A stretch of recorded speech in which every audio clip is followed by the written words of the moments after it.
Hello students, welcome to my channel. In last video of mole concept we have discussed empirical formula and molecular formula.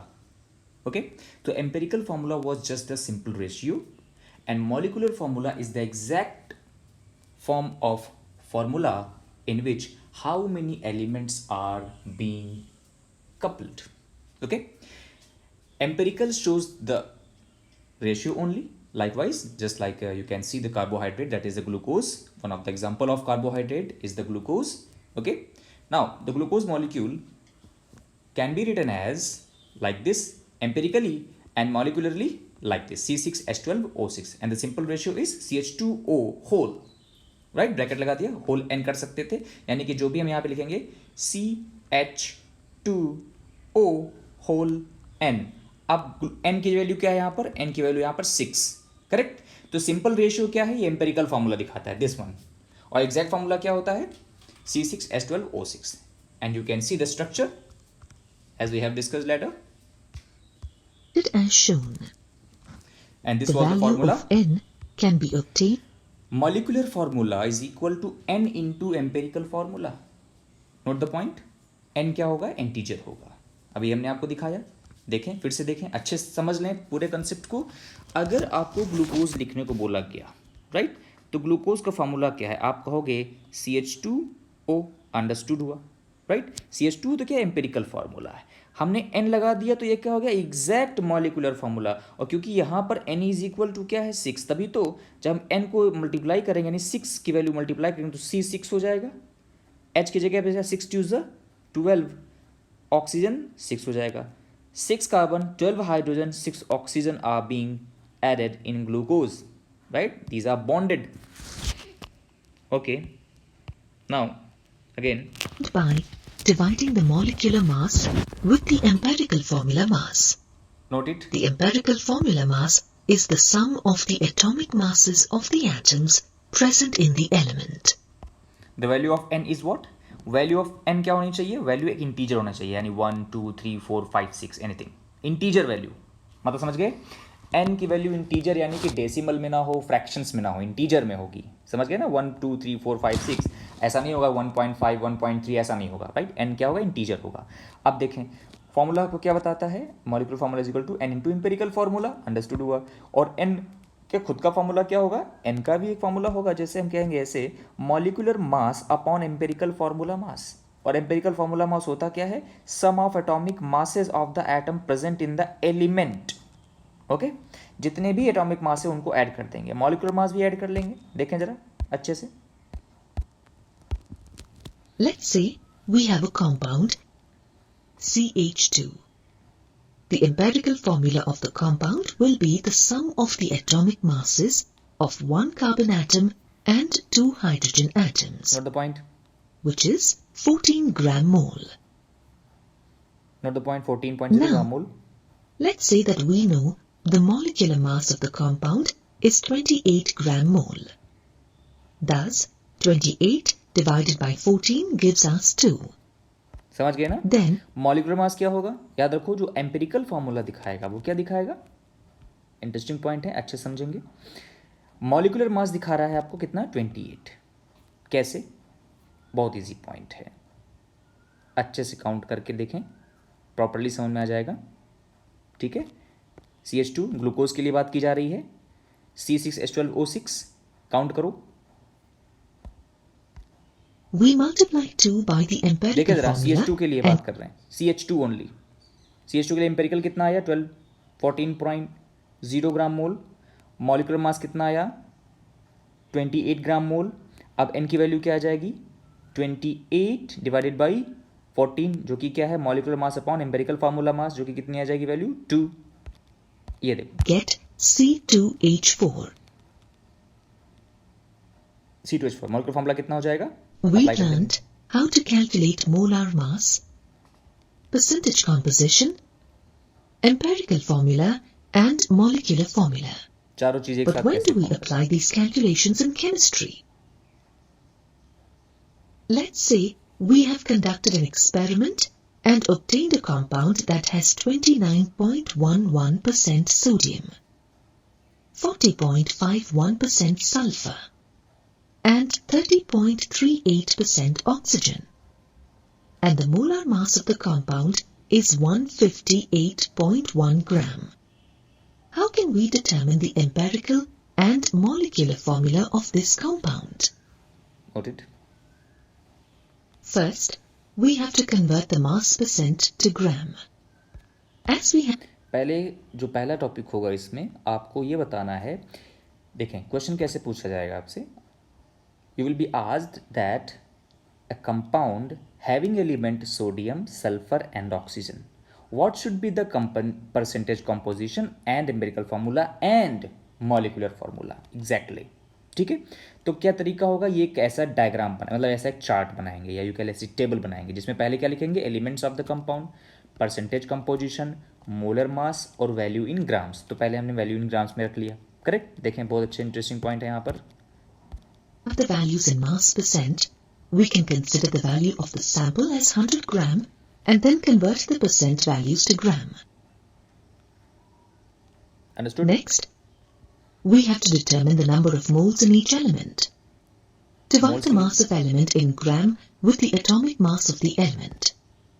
समझ गए. हम सारे element का, जितने element हमारे पास 3 element थे, कितना था, सोडियम, सल्फर एंड ओके. अब इधर देखें मोल्स ऑफ एलिमेंट निकालने, हमें क्या सेकंड स्टेप क्या होगा, सेकंड स्टेप होगा determine the number of moles of in each element. Her element के नंबर ऑफ मोल्स कितने होंगे. तो मोल्स इन ऑफ एलिमेंट क्या कहता है, फॉर्मूला क्या कहलाता है, इसको अच्छे से याद रखेंगे. Mass of element in gram upon atomic mass of the element. ठीक है, ये फॉर्मूला रखेंगे और जितने भी आपके पास एलिमेंट हैं सबके मोल्स ऑफ एलिमेंट निकाल लेंगे. मोल्स के लिए देखें, The atomic masses of various elements can be identified from the periodic table. Therefore, the relative atomic mass of sodium, sulfur, and oxygen are 23, 32.1, and 16 respectively. ये देखें periodic table से हमने क्या लिया, एटॉमिक मास ले लिया. सोडियम का understood है, सोडियम का एटॉमिक मास पीरियोडिक टेबल में आपको देखो कितना मिलेगा, इतना. राइट. अच्छा, ये जो दिया है ये तो गिवन है आपको ना वैल्यू, आपके फॉर्मूले में ये तो क्वेश्चंस में गिवन है, ये इतने gram percentage. Right. Atomic mass क्या होगा इनका, सोडियम का ये होगा, सल्फर का 32.1 और 32.1 या इसको 32 ले लेते हैं, ऑक्सीजन का 16 लेते हैं, एक्चुअली 15.9 एंड समथिंग होता है. ठीक है ना. तो एक राउंड ऑफ फिगर लिया यहाँ पर. फिर देखिए नेक्स्ट स्टेप क्या हमारा होगा, On substituting the values in the equation, देखिए सबके क्या निकालिए, मोल्स. तो मोल्स ऑफ सोडियम अंडरस्टूड है. मोल्स ऑफ सोडियम क्या बताया आपने, ये देखो मास जो गिवन है, जो गिवन मास है उनके एटॉमिक मास से डिवाइड कर दिया. गिवन मास को एटॉमिक मास से डिवाइड कर दिया. Given mass of oxygen divide by atomic mass of oxygen. ठीक है ना. तो सबके क्या आ गए, मोल्स ऑफ सोडियम निकल के आ गया 1.266, सल्फर कितना आ गया 1.266 और देखो ऑक्सीजन कितना आ गया 1.897. आप देखो बड़ी इंटरेस्टिंग पॉइंट है यहाँ पर, जो लीस्ट वैल्यू होगी उसका इस्तेमाल करेंगे हम लोग. we get the number of moles for each element as 1.266 and 1.897. Okay. जरा ध्यान से देखेंगे, इस पूरी टेबल को देखें. पूरी टेबल में क्या क्या बन गया, अभी तक हमने टेबल बनाई थी, पहले हमने एलिमेंट्स लिख दिए कंपाउंड्स के, परसेंटेज कंपोजिशन लिख दिया, मोलर मास लिख दिया. ओके. मोलर मास समझ ही होंगे, मॉलिक्यूलर मास पूरा मिला के जो मॉलिक्यूलर मास था कितना था, इतना था. ओके, पूरे का. ओके. फिर देखिए हमने वैल्यू इन ग्राम्स में ले ली, फिर इनके एटॉमिक मास लिख लिया, फिर हमने क्या किया था, number of moles. Number of moles का क्या था, देखो क्या किया था, याद करें अच्छे से, दिस डिवाइडेड बाई दिस. कुछ क्लियर हुआ, given mass divided by atomic mass, given mass divide by atomic mass, given mass divide by atomic mass. तो वैल्यू कितनी आ गई, ये आ गई. ओके. तो देखिए कितने आपके, ये पूरी टेबल अच्छे से याद रखेंगे, इसी करके आपको बहुत सारे क्वेश्चंस करने हैं सॉल्व. नेक्स्ट देखें. Next, calculate the simplest molar ratio. Simplest molar Divide the moles of various elements present in the compound by the smallest quotient obtained as a result. This gives the जो आपके moles आए हैं element के, right, जो भी moles element के आपने count किए हैं उनको, राइट, लीस्ट मोल को सबसे डिवाइड कर दो. जितनी वैल्यू आई है सबको लीस्ट वाले मोल से डिवाइड कर simplest दो. molar ratio as 1:1:1.5. कुछ क्लियर हुआ. तो लीस्ट काउंट कितना था हमारा, लीस्ट क्वेश्चन कितना था 1.266, जो कि सोडियम के लिए भी था और सोडियम के लिए भी था और सल्फर के लिए भी था, तो कॉमन है, तो ऑफ कोर्स कितना आया 1। ओके, तो लीस्ट काउंट कितना है, जब हमने सबको उसी से डिवाइड कर दिया, लीस्ट काउंट से उसी के मोल्स को डिवाइड कर दिया, तो कितनी आई वैल्यू 1 1 1.5, ये इसका रेशियो आ गया। तो मोलर रेशियो आ गया तीनों एलिमेंट का, यानी कि 1 मोल कौन है, 1 मोल सोडियम है, 1 मोल सल्फर है, और 1.5 मोल कौन है, 1.5 मोल इज ऑक्सीजन। तो ये पूरा अभी तक वैल्यू आई। अब देखें फिर क्या करेंगे। If the ratios are not whole numbers, then multiply the number with suitable integer to convert them into whole numbers. Note it. In this case, if we multiply all values by 2, we get all ratios as whole numbers. That is, 2:2:3. Write the empirical formula by mentioning the numbers after writing the symbols of respective elements. First, write the element symbols next to each other. Na2, Then, S2O3. Insert the obtained numerical value of the simplest whole number ratio at the lower right-hand corner of each symbol.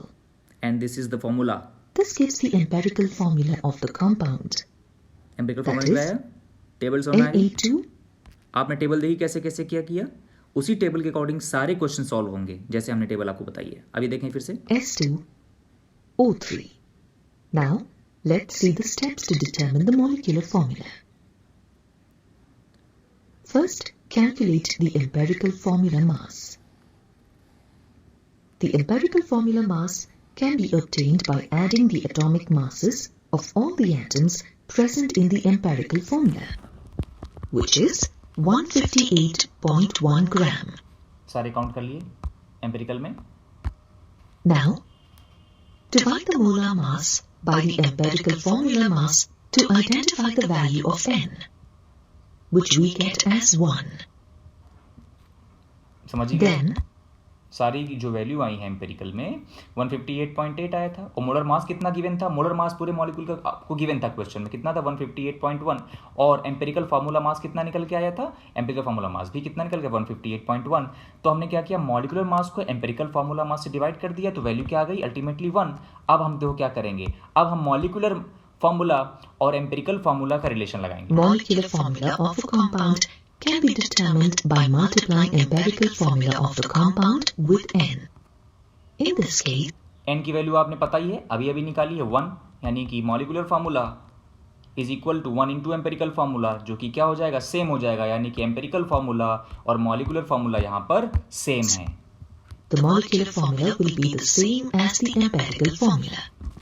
That is, Na2, S2, O3। O3.